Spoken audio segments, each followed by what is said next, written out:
Let's start by setting up the brain so we can chat with the agent.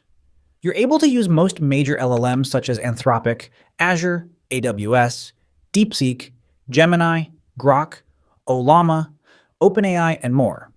For this video, we'll stick with OpenAI, but you can use whichever LLM you prefer. Click the plus, then we'll need to add credentials to connect this with our OpenAI account.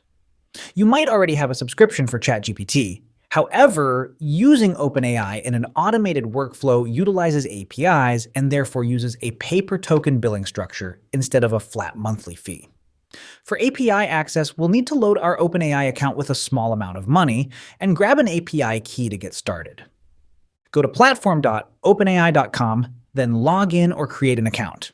If you've never used this part of the OpenAI site before, the onboarding flow will guide you through setting up everything you need. You'll make a project, grab an API key, and load your account with a minimum of $5 to get started. Your API key is essentially a password. It's meant to be kept secret.